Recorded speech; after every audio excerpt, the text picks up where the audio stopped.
happen because we have absolutely no idea what you guys are going to do. And I think you should all be really proud of yourselves because we've seen some absolutely amazing projects today. And I think it's really been fantastic, and I hope you all have a well-earned rest this weekend, and you know, regardless of who wins the trophies. I see so many of you here at 4 o'clock on a Friday afternoon when the sun's shining, so just well done. I think that probably goes for lecturers and students. I'm very pleased. This is one of the first kind of face-to-face events I've done since obviously the lockdown started. Like many of you, we're all getting back to normal, getting back to campus and getting back to normal way of life. I'm very grateful and proud and thanks to the NTU leadership team to invite me today. I've been coming to NTU for around 15 years in a variety of student trade shows, student activities, group projects. And every year the standard gets higher. And what I am blown away with is 39 projects with a variety of solutions on energy harvesting, from safety to animal welfare to space. I thought was absolutely superb. So I think you all deserve a fantastic round of applause.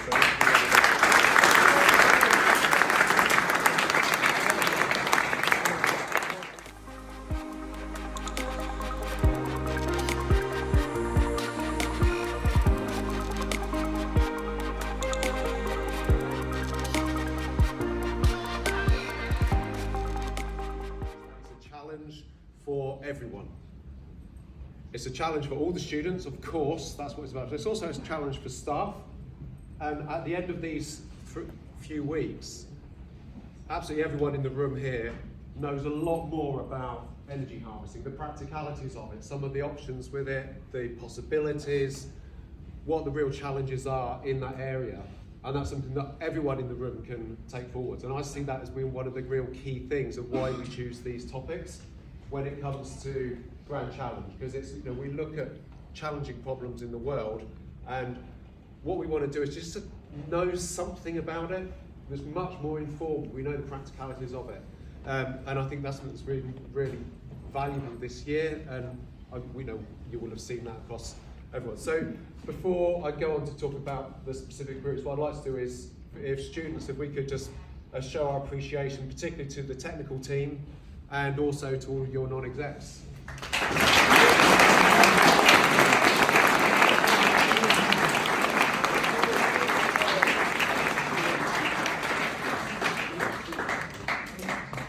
And then when it comes to this idea of the non-exec director, hopefully you've now got an idea of what that is. And this is something that, you know, part of my vision for this is that the staff in the department are non-exec directors for you in the future when you're setting up your own businesses. And hopefully you've had a snapshot of how valuable non-execs can be. And I know some staff do it a little bit, helping businesses, and it's something that we like to do, and it's something for you to think about in the future when you need that type of mentoring as you go forwards. So let's go on to some of the groups. I'm going to start off with the Choice Award, and the Choice Award was the one that was voted for through the QR code. And what we learned with the Choice Award is that it's, believe it or not, it's a lot harder to work out who's won it on a QR code system, which is why we were a little bit delayed. And now I've lost my decoding of it. Oh yes, here it is. So the group was group number 34, who did the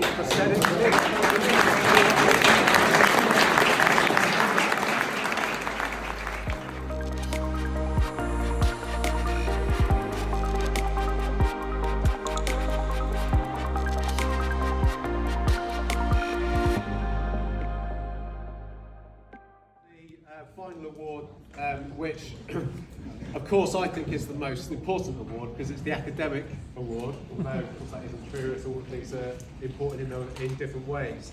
And this is one where we do get honourable mentions because we can see what the marks are, so it is this is done on marking. And this year I have to say what I'm really pleased about is that the top 3 on the Student Choice Award were obviously the ones who won it, but in the top 3, there was the other 2 award winners as well. So I think that's really nice. You know, it's kind of been backed up both ways round. So there are 3 honourable mentions and 1 winner. The 3 mentions that came through, where it was very close between these. One of them was Power Trail. So they were one of the many who did things about harvesting from shoes, and although not necessarily the tech, but the whole message there was seen as good, and I was the non-exec. So I was pleased about that. Second group was the, I can't remember what your name was actually, but I've got a photograph of it, but the people who were doing the rhinoceros tagging, what was you called? Green Eye Conservation. Yeah, Green Eye Conservation, that was it.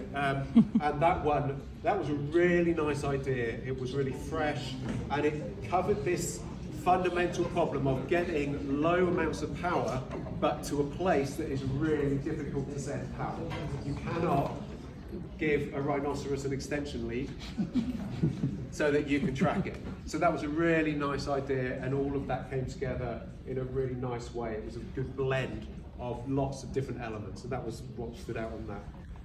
The third honourable mention was group number, I'm just double checking, yeah, group number 21, which were, again, I can't remember what the name of it was, but these were the ones who were doing harvesting on boats, and looking at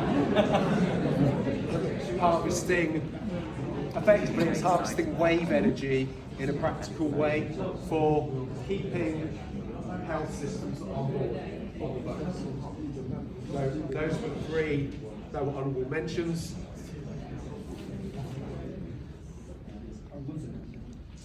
And then the winning group, which is, I much prefer my name for it, was the Face Tracking Space Laser.